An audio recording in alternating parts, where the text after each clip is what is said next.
आप लोग तो बहुत गाली बकते हो ना, अगर कोई विराट कोहली के खिलाफ वीडियो बना दे, धोनी के खिलाफ वीडियो बना दे, रोहित शर्मा के खिलाफ वीडियो बना दे, तो आप लोगों को बहुत बुरा लगता है ना, क्योंकि आप कट्टर फैन होते हैं, आप उसके लिए एक अल्फाज नहीं सुनना पसंद करते हैं।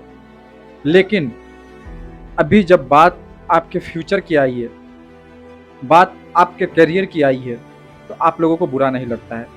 जब वहीं सोनम वांगचुक पिछले 18 से 20 दिनों से आपके हक की लड़ाई लड़ रहे हैं, आपके बच्चों के हक की लड़ाई लड़ रहे हैं, तो आपका एक शब्द नहीं निकल रहा है। वो क्यों अपने लिए लड़ रहा है? वो सिर्फ इसीलिए लड़ रहा है कि हमारे हिंदुस्तान का एजुकेशन सिस्टम सही हो। वो इसलिए लड़ रहा है कि जो हमारे हिंदुस्तान में हर साल लोग सिविल सर्विस की तैयारी करते हैं और जब उसके रिजल्ट की बारी आती है तो पेपर लीक हो जाता है।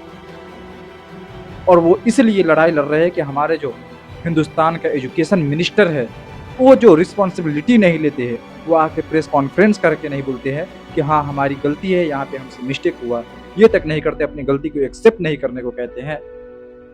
वो उस लड़ाई के लिए लड़ रहे हैं, हमारे भारत के एजुकेशन सिस्टम के लिए लड़ रहे हैं, और वो आपके फ्यूचर के लिए लड़ रहे हैं, जो आपके फ्यूचर के साथ हर साल में खिलवाड़ हो जाते हैं, उसके लिए लड़ रहे हैं।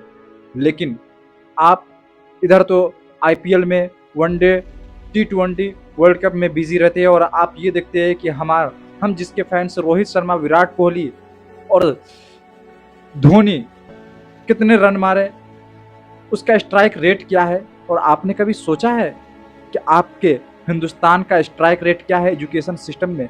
आपने कभी ये सोचा है कि आपके एग्जाम का स्ट्राइक रेट क्या है? नहीं सोचा होगा।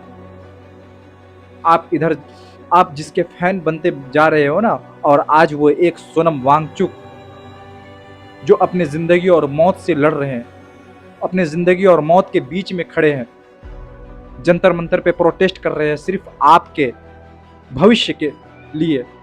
क्या आइंदा से ऐसा ना हो? लेकिन आप लोग एक वीडियो, एक पोस्ट, एक स्टोरी तक नहीं लगा सकते। लेकिन आप फैन बनते विराट कोहली के, आप फैन बनते हैं धोनी के, आप फैन बनते हैं रोहित शर्मा के, आप फैन बनते हैं ईशान किशन के, आप फैन बनते हैं सुमन गिल के। क्या ये लोग एक ट्वीट किया सोनम वांगचुक के लिए? क्या एक शब्द भी बोले?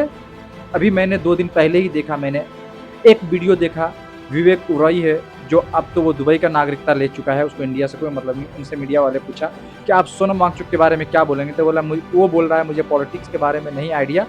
और वो आइडिया नहीं था, लेकिन नरेंद्र मोदी का उसने किरदार निभा दिया, रोल निभा दिया। ये है हमारे देश के, जिसको आप आइडियल मानते हो, जिसको आप फैन बनते हो, जिसके लिए आप जान लगा देते हो, और जिसके लिए आप अपने दोस्त से लड़ लेते हो। लेकिन वो आज सोनम वांगचुक के लिए ट्वीट तक नहीं करते, आके एक वीडियो तक नहीं बनाते हैं।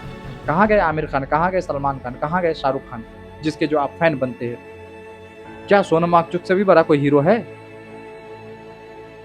तो आप फैन ऐसे लोगों का बनिए जो आपके लिए भी काम आए।